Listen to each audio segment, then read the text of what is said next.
Hello everyone and welcome back to Blissfully Brewing. Today's chosen tea is Earl Grey, which is a nice dark bold flavor.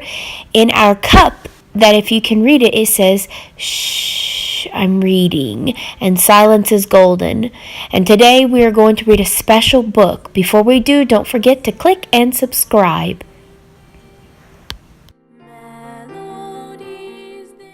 The book today is called The Princess and the Kiss, written by Jenny Bishop.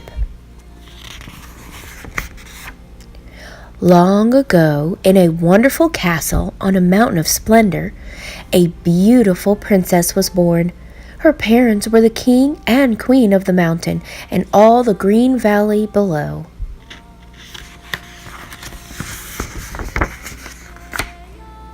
The king and queen loved the little princess even before she was born. On the day she came into the world, the royal couple gave their daughter a very special gift from God: her first kiss. While the princess was growing up, the king and queen kept this precious gift safe in their care. When the princess was finally grown, the king and queen called her to their side. "We have something very special to give you, my dear," said the queen. Up, up, up, the royal family went to a secret room in a tower of the castle.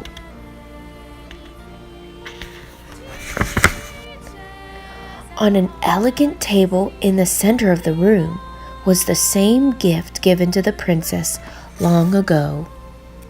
It was the kiss.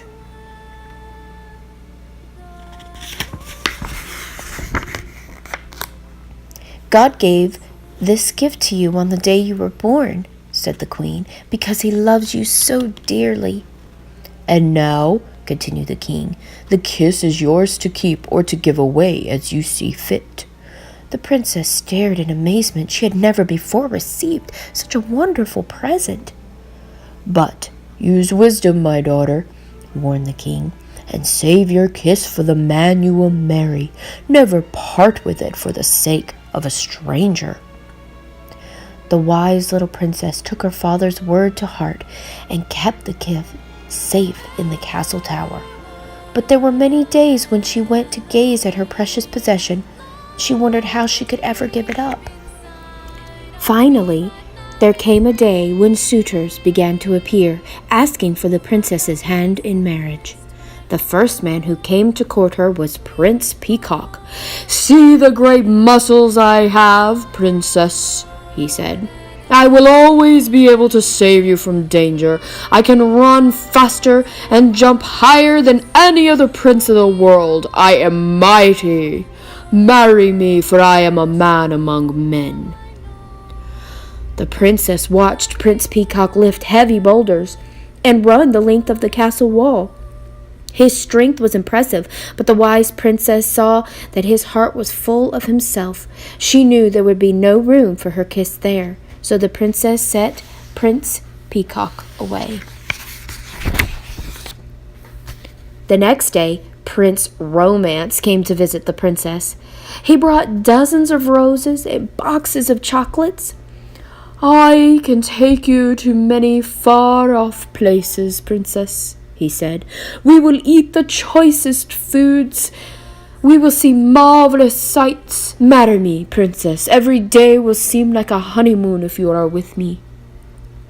The princess thought about what Prince Romance had said. It sounded very interesting and exciting, but the wise princess knew that honeymoons and wonderful feelings could not last forever. This prince would soon lose interest in her kiss.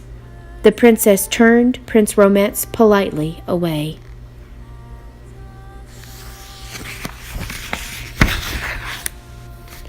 On the following morning, Prince Treasure Chest came to call.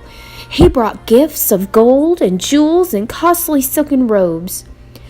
"See the presents I have brought you, princess," said Prince Treasure Chest. "You will never lack for fine clothes. Marry me, princess, for I can give you the best of everything." Indeed, when the princess saw the beautiful things the prince had brought for her, she did not doubt he would buy her anything her heart desired. But with all these riches, she thought, he does not need my kiss. My kiss will not be special to him. So the princess sent Prince Treasure Chest away too.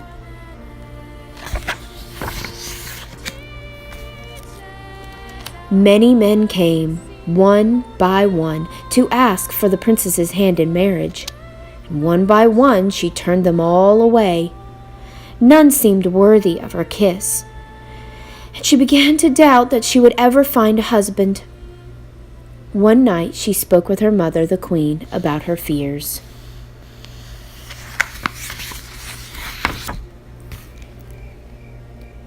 "Mama," the princess asked, "will I ever find a man so special that I will be able to give him my kiss?" The queen smiled, gazing at the many stars twinkling above in the velvet night. "Oh, yes, my dear, I think God will bring a husband to you. But if he does not, the kiss will be yours to treasure forever." The princess took comfort in that thought, for she knew that God could be trusted, and she cherished the kiss with all that she was.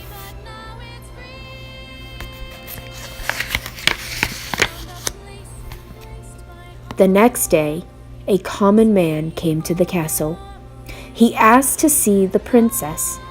The man was dressed in farmer's clothes and did not look like the suitors who had lately come to call. Strong and handsome, his hands were rough from working in the king's fields, and his face was tanned from the sun. "Who is he? Who is he? Who is he?" the servants wondered as he was led through the castle. The man was taken to the royal garden where the princess and her parents were walking among the rose bushes.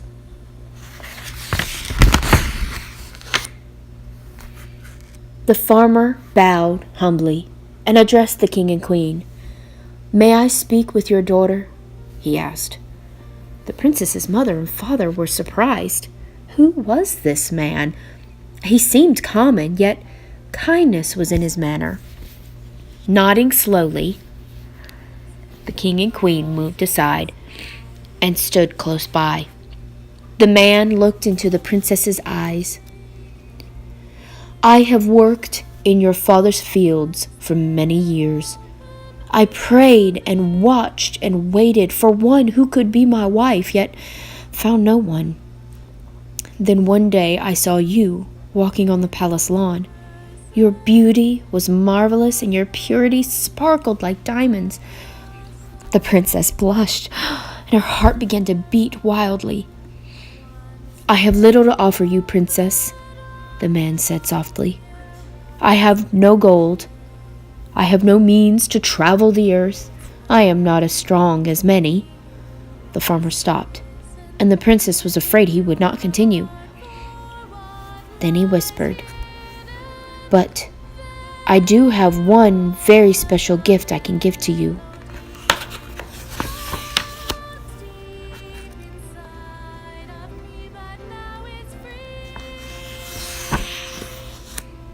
"This is my first kiss, princess," said the man.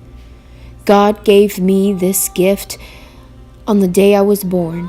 My parents kept it for me until I became a man. I have saved it all my life for you. Would you be my wife?" The king, the queen, and the princess rejoiced and embraced the humble farmer. Was there any doubt that he was the one the princess had been waiting for? The princess thought her heart would burst with joy. "Yes!"